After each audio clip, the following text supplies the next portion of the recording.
Welcome to the Upland Nation podcast. I'm Scott Linden, your host. Hey, did you have a good Christmas?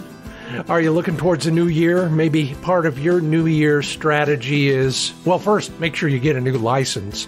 But second, maybe you're looking at the West and coming out here and visiting with us and checking out some of the incredible hunting, say, west of the Mississippi, primarily the west of the Rockies for a lot of us. But I'm going to touch on a lot of that as we study and absorb the code of the New West.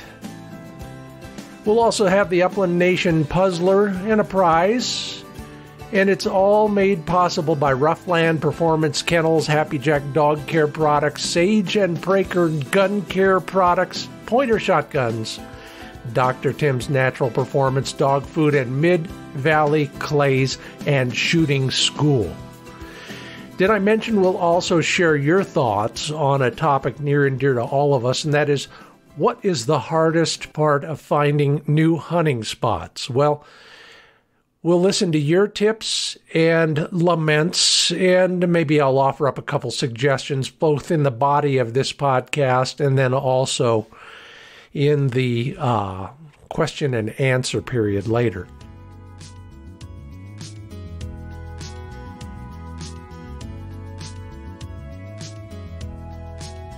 We are brought to you in part by Sage and Breaker Gun Care Products, crafted at the highest caliber. Make sure you sign up for their mailing list at sageandbreaker.com. That's where you'll get first notice on all the new products and the very rare sales that Fred Bohm, the founder of Sage and Breaker, lets loose every once in a long while. Some of the newest products, if you didn't get the right things in your stocking or under your tree this Christmas, take a look at their gun case. Full access to the entire gun through a 3/4 length brass zipper. Quick access by just unbuckling the leather strap on the top flap.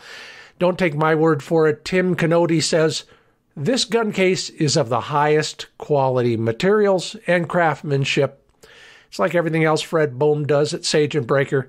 It is an heirloom quality piece of gear. And speaking of heirlooms, if you're looking for your son or daughter's first heirloom, look no further than legacysports.com for a new shotgun. Everything you need right there in their pointer shotgun department, from the Acreus over and under that's available in olive drab, gray, bronze, and regular gun color too, all Cerakoted. Their Field Tech semi-automatics with the same Cerakoting if you'd like. Their Sport Tech target guns and their Lux, that's L-U-X, over and unders. If you are looking for a starter gun, an upgrade of one sort or another, go to Pointer Shotguns. That's at legacysports.com. legacysports.com.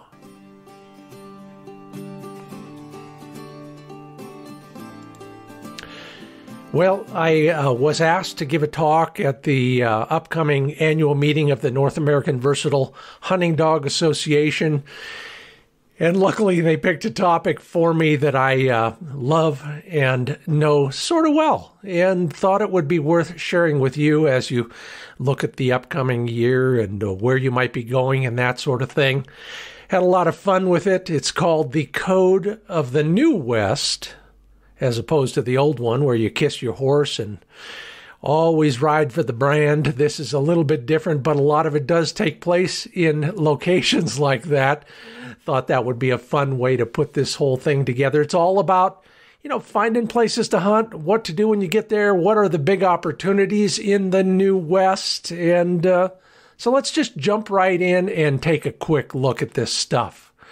The first thing you got to remember is the New West is in large part still the Old West, alive and well. I'm thinking of a day I had most recently hunting with a buckaroo friend of mine who, he does everything on that ranch, from riding and roping, lots of that, to running some of the machinery when it's time to harvest hay and that sort of thing. Last time I was over at his place, had a lot of fun. Yeah, sure, right. Fixing the the irrigation pump so we can get some water to what little grass there was growing that time. Anyway, it is what it is. It is a time for you to kind of make your transition mentally and emotionally. Remember that there is that element of the past, the history, and some of that may end up in our future as well. So keep that in mind, and don't be surprised if traffic stops once in a while, especially in the fall, when they're moving cows down the only easy stock driveway might be the highway. You know, there's some incredible scenery out here. Some people would call it stark. Some people would call it ugly. Most of the time I call it pretty darn beautiful. It's just a different kind of beautiful. And you never know what you might find when you're out there from, I remember being stalked, as it were, by a band of bighorn ewes and lambs. That was kind of cool. We find arrowheads every once in a while. There's,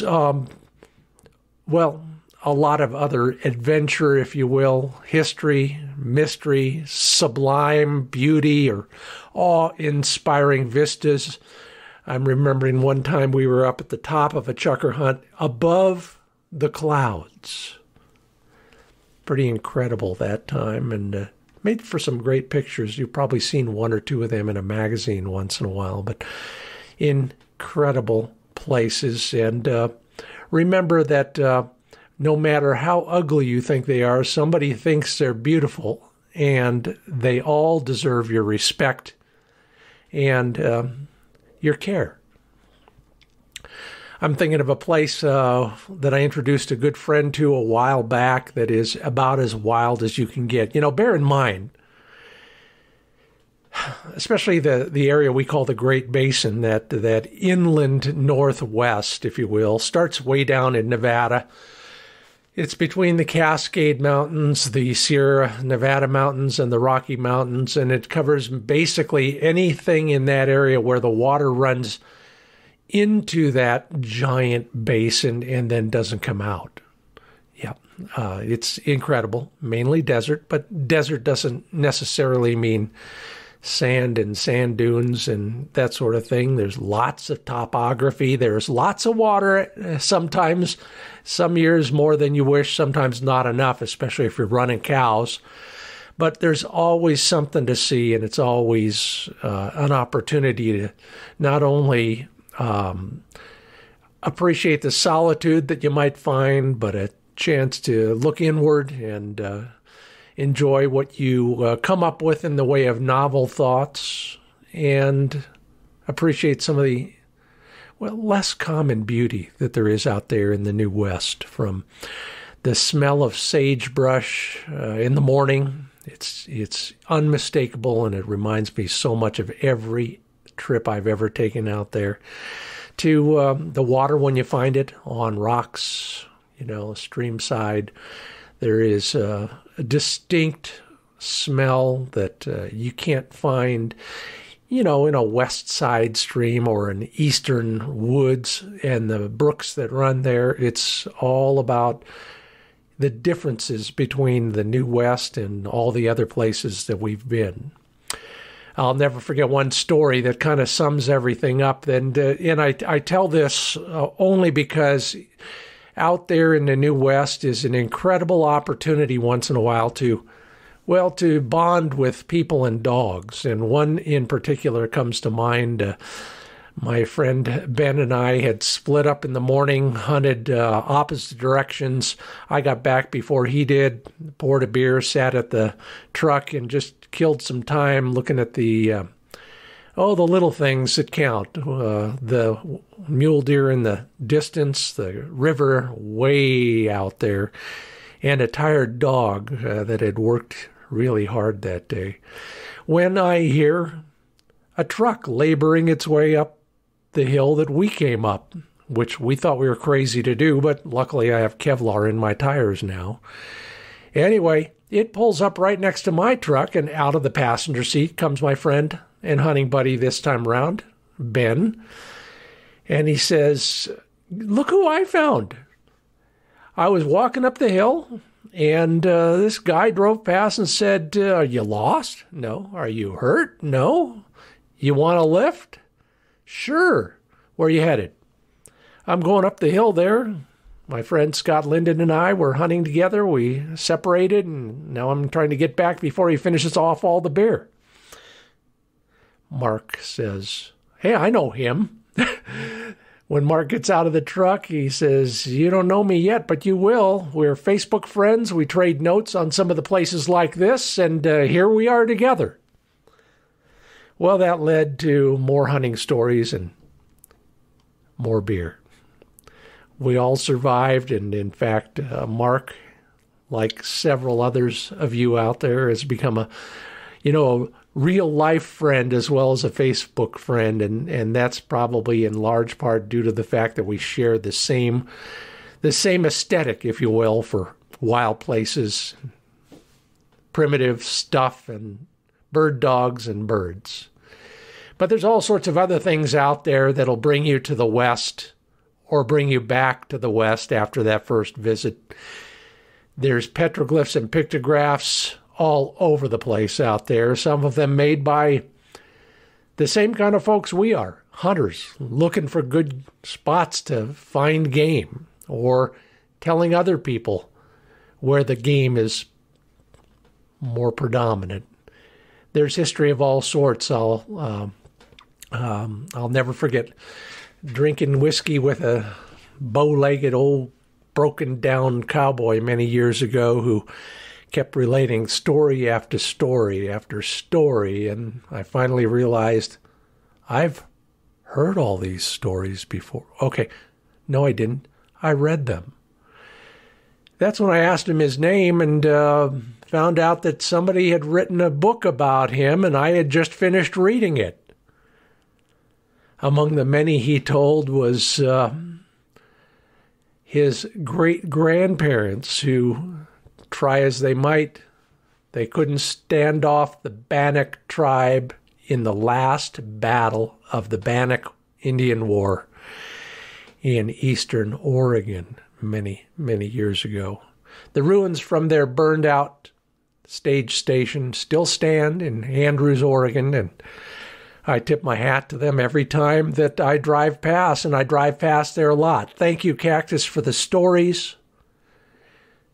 Thank you for bringing your friend Larry along with more stories. That's the kind of stuff we see in the New West. Incredible history, mystery, wonder. It's all right there. But there's also a gigantic repertoire of public land. Yeah, this land is your land. And in the West, most of the real estate is public. That's the incredible part. We have access to publicly owned land that the Bureau of Land Management, Forest Service administers. We have walk-in areas where our state game agencies have made arrangements with private landowners. It's all out there for the picking, and there is more than you could ever explore in a lifetime in the New West. Let's remember, beyond the basics, the usual suspects for public ground, there's plenty of smaller agencies or less known patches of ground administered by everybody from state school funds to the Corps of Engineers. Some of the state parks are huntable. If you're headed west, the first thing you want to do is, well, get a hold of that little booklet I created a while back. Just go to findbirdhuntingspots.com and take a look at the booklet I put together on public land sources, if you will, information sources, lists, what's open to hunting, what's not. It's all there at findbirdhuntingspots.com. You got a paper map, you old school like me sometimes? Well, open it up. You'll need a lot of room to do that. These guys, I think they sleep under their maps after they're done printing them. They're that big. Look for the yellow and the green and the blue patches on those maps. Those are, generally speaking, the public areas. If you're searching online or with your mobile app, well, you know the drill on those as well. Just remember, sometimes those mobile apps are not as up-to-date. They're not as current as you wish they would be. Don't ask how I know that. All right, so you've decided to come because there's a bird on your bucket list quite often. That's how my conversations start with many of you. It could be a chucker. It could be a sharp-tailed grouse. It could be a Hungarian partridge.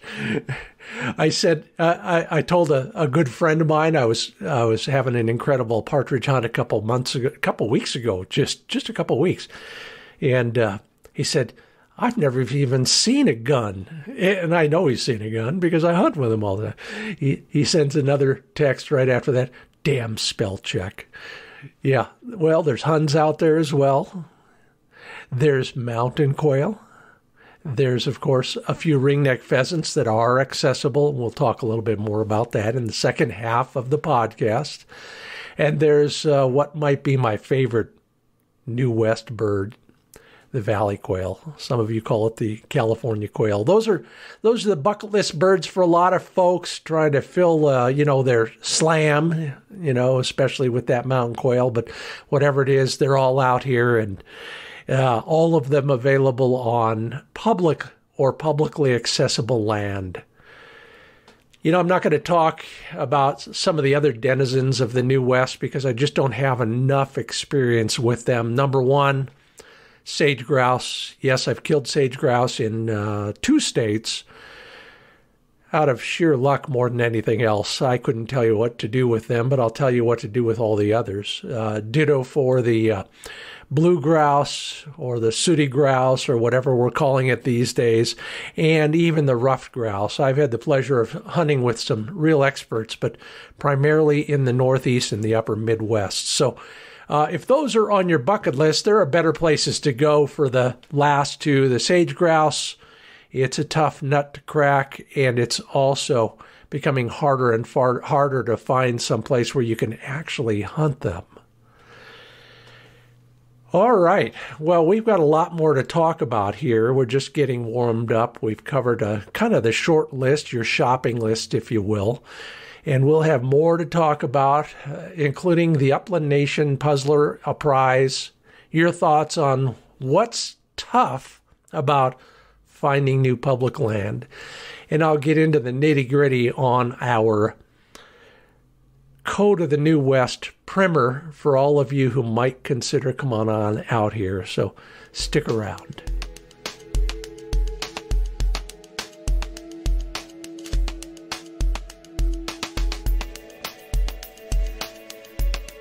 This part of the podcast is brought to you by HappyJackInc.com, HappyJackInc.com. My friends Manning and Joe Exum might be able to save you a trip to the vet once in a while. I was just digging in Flick's fur just because, I like stroking the back on my dog. He's worked hard for me. It's the least I can do for him. A week after a wicked valley quail hunt, punctuated, pardon the pun, by a lot of barbed wire crossings. Well, every one of those I could find on the at the end of the hunt while he was on the tailgate, got a squirt of Happy Jack seal and heel. It covers the wound. It keeps him from licking at it. It seals it off from all the gunk and crud that could get into it on the next hunt. So think about all the reasons you might want to save yourself a trip to the vet. And if it's a cut or a scratch, HappyJackInc.com is where you get your seal and heel.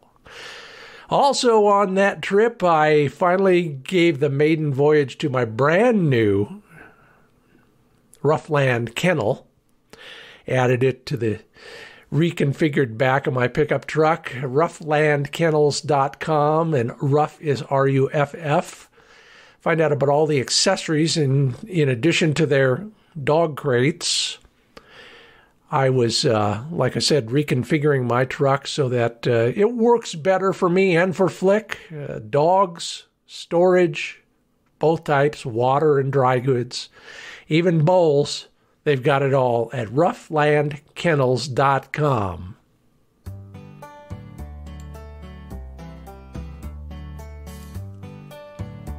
Hey, welcome back to the Upland Nation Podcast. I'm Scott Linden, your host.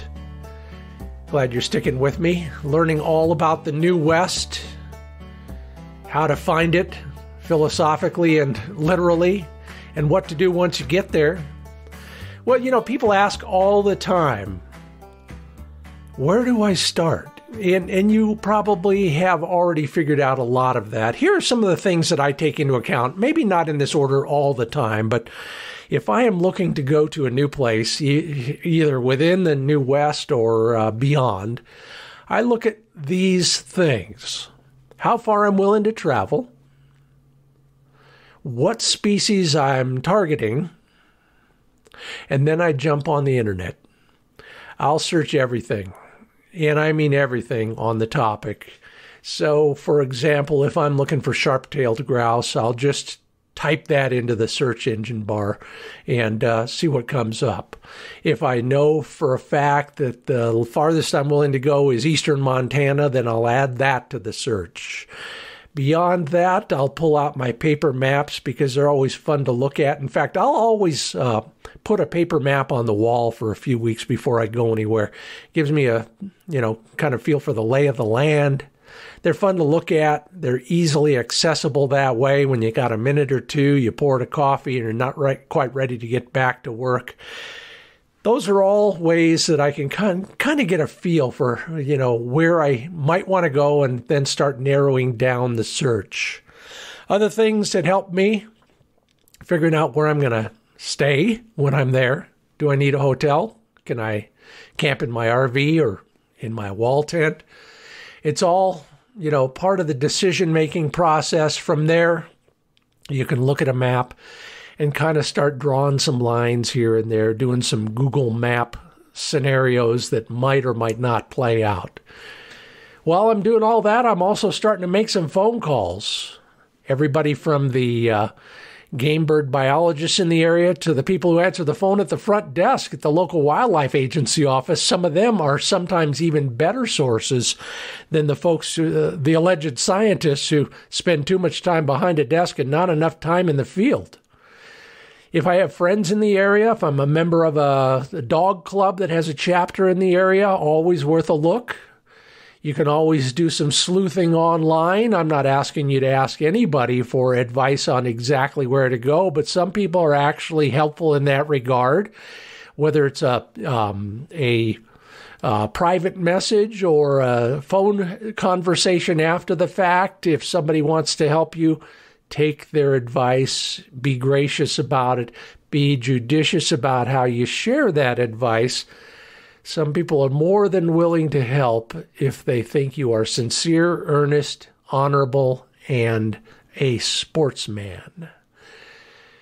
There are other people to call as well. I have talked to folks at the hotel or the campground. I've talked to the UPS driver in the area when he stops for coffee. All those folks can help you find places to hunt. In fact, way back in the old days when none of that was available except for a phone and your own legwork, I was filling up the gas tank in a little tiny town that was a stage station in the 1880s. And while I was chatting with the guy at the other side of the pump, filling up his tank, we got to talking about what I was doing. He got to talking about where he'd just been. He reminded me that that time of year, chuckers always came to water once a day. And so if we would go to that creek at that time of day, we'd find birds. And he was right. He was absolutely right. And I am grateful to him and have made that clear over and over again since. Thank you, Jack. Your advice paid off that time. It's since paid off in other ways, in other places. So let that be a lesson there to you as well. Maybe there's somebody out there who you hadn't even thought about who could be of help to you. Be circumspect. Check your politics at the door. Stay humble, and you never know where you might find your next bunch of birds. Now, here's one, and someday I'll do a whole podcast on the strategy and tactics of hunting public access land in particular. But for now, when you're looking at your maps, and by now, hopefully you've gotten your public access directory, your hunting atlas, whatever they call it, in whatever state you're going to, I like to pick several spots in the same general area for a bunch of reasons. Some of them are obvious. You know, the road is closed. The place is flooded out. It got grazed because there was a drought. There's already 3 guys parked there. Whatever it is, sometimes you just can't go to the first place you want to go. But if you're down the road from another place, or another place, or another place, sometimes really good things happen. I was racing from one place in South Dakota to another place in South Dakota after I'd been another place in South Dakota that nobody bothered with because it was only about 30, 40 acres. Killed a bird there, was heading for the next spot, stopped at a 4-way stop. To my right at the 4-way was another truck with a dog trailer behind it. I waved him through. He waved me through. I waved him through. He waved me through.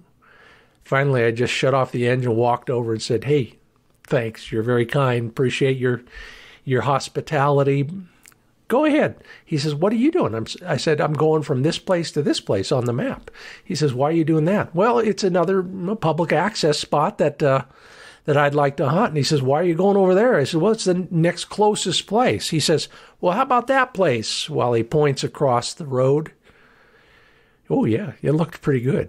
Had a little bit of everything. Some tree cover, a shelter belt, a bunch of CRP, and then a little bit of everything else. He said, "Why aren't you going there?" And I said, "Well, it's not on the map. It's privately owned." And he says, "I know, it's mine." Shot my first black pheasant there. I won't tell you that story on this one because it's not about finding hunting in the New West, but it was hilarious. Anyway, you never know what might happen if you keep an open mind and smile a little bit. Be kind, considerate, and sometimes just keep your eyes and ears open. Okay, first on the list. By the way, you're listening to the Upland Nation podcast. I'm Scott Linden, the host. My favorite bird until my knees give out is the chukar partridge. And the New West, especially the Great Basin, is probably most well known among bird hunters for chukars. And for good reason. There's a lot of ground. Most of it's public. Most of it is what I'll loosely describe as high desert. You know, we got hills, we got flats, we got arroyos, we got playas, we got creek beds, we got a lot of elevation change. Those are all good things for chukars. Don't forget, they're originally from the foothills of the Himalaya Mountains on into the Middle East, where they live in country that looks a lot like, well, the Great Basin and the New West. There are some things that are really important to chukars that might be worth a look. The first is those elevation gains. Chukars, you'll find them on flat ground, but that flat ground is almost always within the giant elevation and verticality that you find out there. It could be a bowl, it could be a flat, a bench, or something like that, but it won't be too far from hills and mountains. And those hills and mountains should be covered with a couple things. A lot of broken rock. Rim rock is good, but just lumps and piles of volcanic rock are almost as good, and we find them in all sorts of places.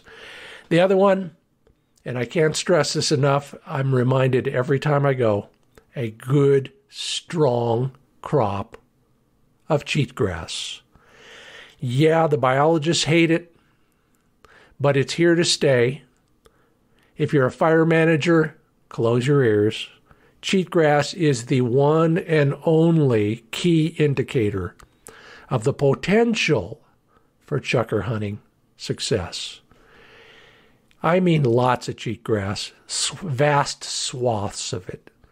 So with your binoculars or with your Onyx or other mobile mapping app or any other way you can look at it, take a look at the slopes and see if there's a lot of cheatgrass. Now, the reason is, number one, much of the year birds are feeding on the seeds. Some parts of the year they're feeding on the new green shoots that are coming up, and that's typically in the fall and the winter. Find cheatgrass, find chukars. Where are you going to find them?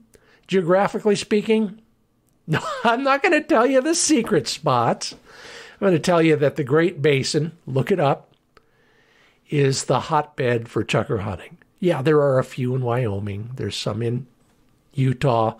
But generally speaking, find public land in the Great Basin to start your search. Valley quail. Well, in a way, they're at the bottom of those hills where the chukars are. In fact, the third and fourth day of a lot of chukar hunts end up being quail hunts because my knees are going sideways or the dogs are a little bit, sore-footed, whatever. Valley quail have been the salvation for any number of upland bird hunts in the New West for me and my friends. What are you looking for there? Well, the first thing you need is folds and bumps in the landscape. They're called valley quail for a reason. Creek bottoms, love them. Canyons and draws, yeah, especially if they have this kind of cover.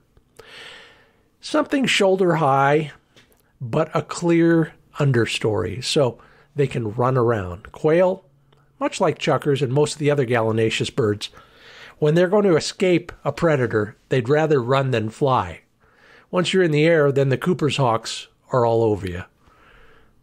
So, look for understory that is virtually clear. Not bare ground, but almost bare ground. They'll live a little closer to civilization, and in fact, as this podcast is being recorded, they are watering in our backyard. They don't mind that at all. And the other good news about valley quail is that they don't really need that verticality that comes from a chukar hunt. So check for those kind of habitats. Use stealth. Remember, they're the most notorious bird for posting a sentry. And next time you're at the sporting clays range, remember that quail will seldom fly any higher than they have to. So learn to shoot low. Be safe.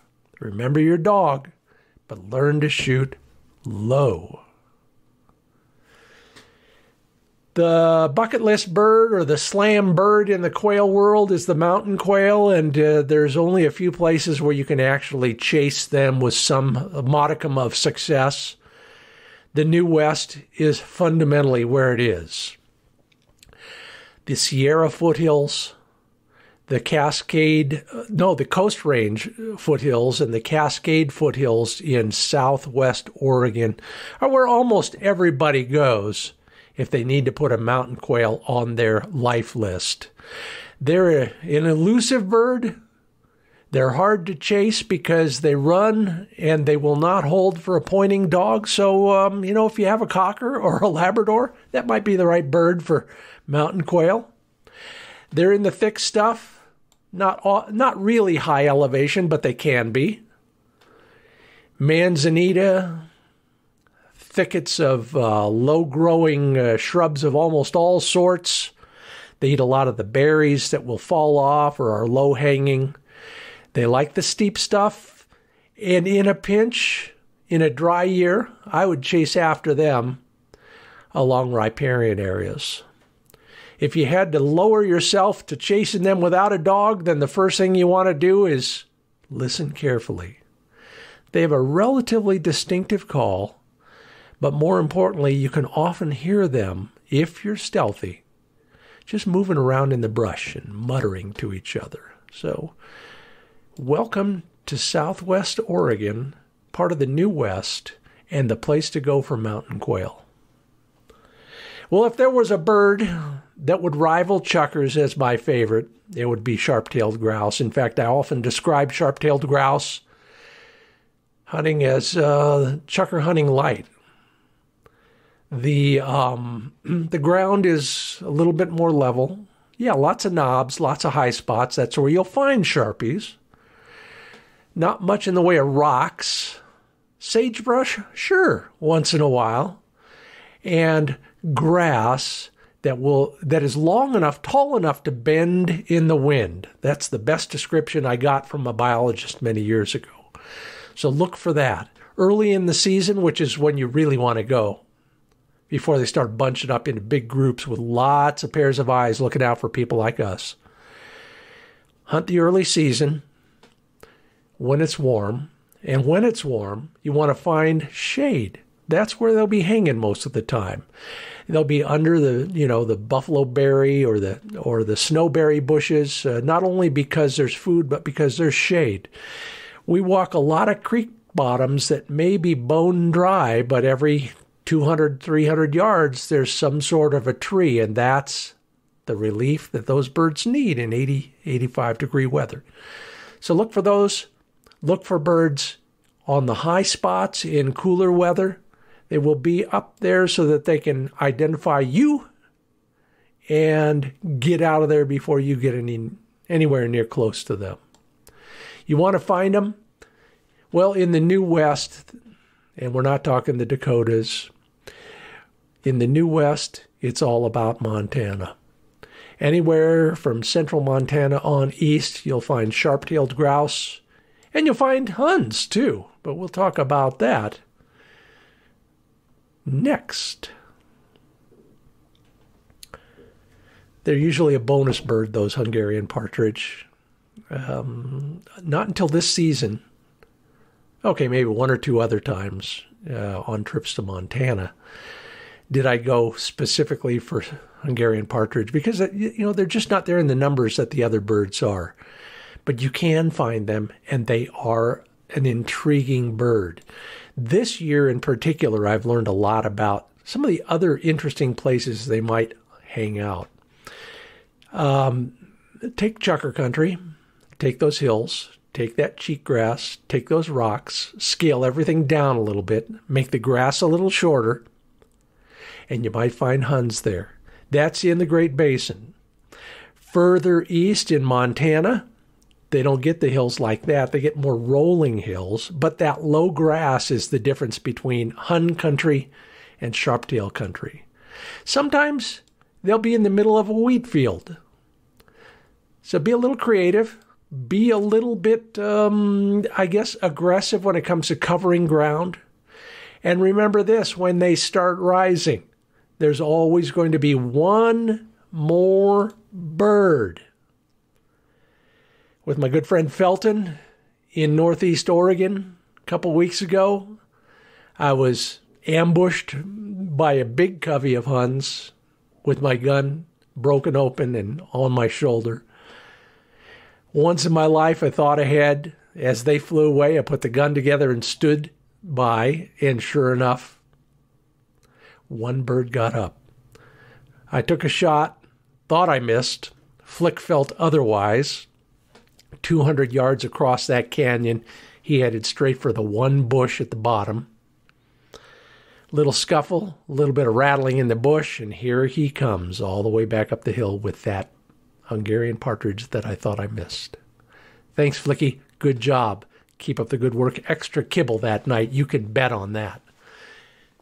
I'm going to do that again. I can't wait to go back. Thanks again, Felton, for showing me that spot. Now, the problem with ringneck pheasants in the New West is most of the good country is privately owned and inaccessible to us. There are some times when we can access some of the put and take spots in the western part of Oregon, for example, or there is some walk in ground in central and northeast Oregon and in central Washington.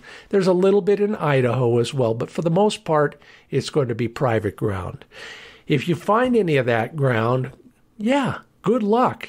There are birds to be had. So take out your flushing dog and put them in the swales and the creek bottoms, the irrigation ditches, and all those other thick places. Sometimes it's standing crops. Sometimes it's cut crops, CRP, whatever it is, it's got to be thick, and you've got to shoot carefully and quickly. If I had one bit of advice, it would be keep your expectations down, and if you shoot anything, congratulations. If you're going to find those places, like I said, central Washington, eastern Washington, a little bit at the Oregon-Idaho border, croplands and those kind of places. And then, of course, all bets are off when you go to Montana. Anywhere you can get on open ground, walk in of one sort or another, there's a chance you'll find pheasants. You can ask around and make sure, if that's what you're after, that you're on the right spots in the right places. Montana is the best New West pheasant country you will find. You're listening to the Upland Nation podcast. I'm Scott Linden, your host. We're reviewing the New West and how we might succeed a little bit better. Still got lots more to come. I'm going to go over some of your bigger challenges when it comes to accessing new public access ground. Maybe next time around, I'll talk about taking good care of the dogs. I will also cover some of the dangers out there. Let me touch on some of them just very briefly. I've mentioned barbed wire already. It's a big one, so be ready for it. If you haven't, teach your dog a little bit about how to be wary about, barbed wire, how to go under, how to go through it. Maybe practice that a few times. The other big threat for your dog in the New West is coyotes. I've seen them do all sorts of chilling, creative, you got to admire them, chilling and creative things to try and lure your dog into their scope and thus, well, I don't even want to talk about the worst parts. But anyway, one time hunting in a blizzard, I thought I heard my dog hung up on a wire fence. It sounded just like a dog that was really hurting bad. I put the gun down, raced over there, realized there's no dog hung up on a fence. Here he comes trotting over to me. And two coyotes skulk away out of the brush on the other side of that fence. Another time, and this is the worst one I've ever had happen to me, hunting a young dog on my right, an older dog on my left, going up the hill in Chucker Country. Over the top of the hill comes one coyote. He looks at me, he looks at the old dog, looks at the young dog, and then makes a beeline for the pup. I yelled, I screamed, I waved my arms, none of that worked. I rolled him with the first barrel. He got up and kept going for the puppy. Hit him again. He rolled over and limped off. I never found him, couldn't put him out of his misery, but at least he didn't get to my puppy. They get pretty bold out there in wild country where they're usually the apex predator. Bear that in mind if you're headed for the New West. Teach your dog not to socialize with any old other dog-looking critter out there.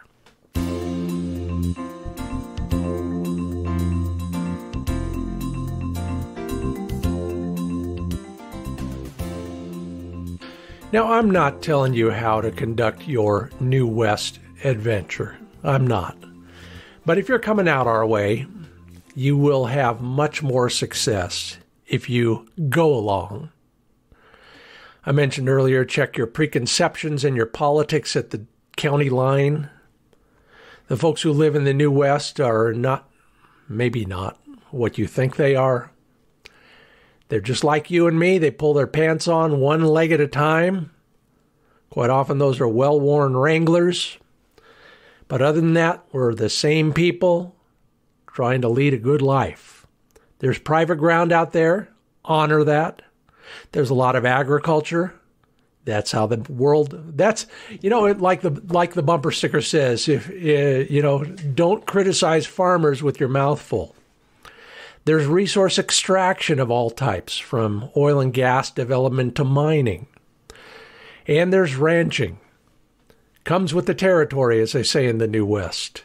All those things are realities and part of the economy. And speaking of the economy, remember, when you come out west, in most of the towns and wide spots in the road that we hunt. We are economic development. Spend your money locally. I don't care if the fuel's a dime a gallon more. I'm still going to top it off, if nothing else. I buy my groceries, I spend some money in the taverns, and in the long run, it pays off for everybody, and that's the whole point. Respect them. The locals are as viable an economic contributor to this country as anybody else. And they, in turn, will respect you. Leave gates the way you found them. Don't hassle the cows. They're walking $1,000 bills for ranchers. Be courteous and considerate, and the same will apply to you. I know. Sorry, end of lecture. Just had to get that off my shoulders and out into the world that we dwell in, the wonderful and incredible world of bird dogs, birds, open country, challenges of all sorts, and an incredible amount of natural beauty. Remember all that as you head for the New West, and you will have an incredible time as well. All right, coming up in just a moment, your thoughts on the hardest part about finding new places to hunt and that prize with the new Upland Nation Puzzler. Put your thinking caps on, your blaze orange thinking caps. We're brought to you in part by Dr. Tim's Natural Performance Dog Food. Watch some of the videos at my YouTube channel and find out how important feeding and food are to peak performance in your bird dog. Tim Hunt knows of what he speaks. He's a veterinarian, a scientist, and a sled dog competitor. It's all about fat when it comes to performance for your dog on a day-to-day basis, but not just any old fat. Find out what the right kinds of fat from the right sources are at drtims.com. 30% off your first order. Just use the code UplandNation when you place your order at drtims.com.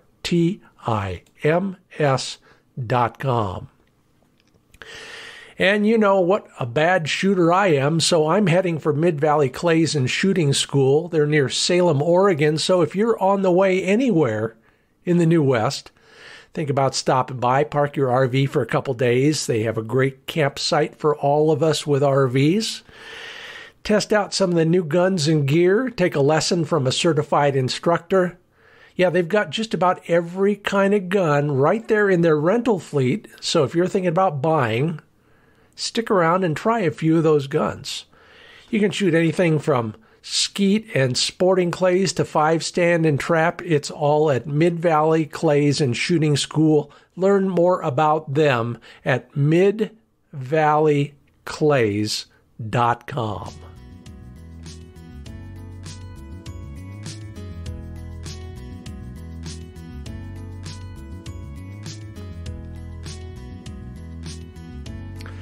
You think you know your dog? Well, that's the topic for today's Upland Nation Puzzler. Pretty simple if you know your dogs, or if you want to just look them up and learn more about them. The prize this month, the end of December, if you Facebook message me with the correct answer anytime this month, the prize is one of my Scott Linden Signature Series over-the-shoulder Jaeger leads in camo with a slip loop. How convenient. All right, message me on Facebook with your answer to this question. Where's your dog's stop? I mean, part of his anatomy. If you got a dog like mine, he never stops. But on his body somewhere is something called a stop. Good luck. Somebody's going to take home that Jaeger lead. Yeah, Facebook me, message me. Where's your dog's stop? All right, so I had a great time watching all of your responses to the question on our Facebook pages this week. What is the hardest part of finding new hunting spots? Thank you all for participating. Some great answers. Richard Allen says the amount of people that found the same spot. Well, yeah, I know the feeling.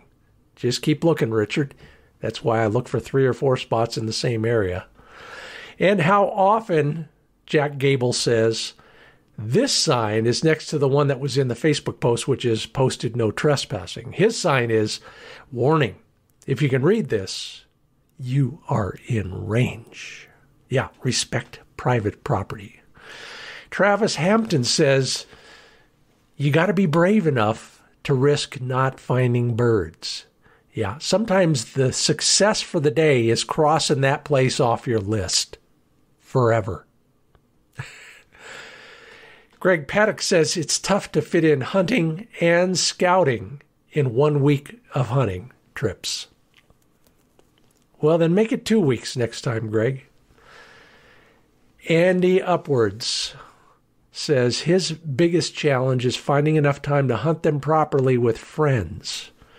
Yes, we have a kind of a circular thing going around here. 3 or 4 of us are sharing all sorts of advice and trips.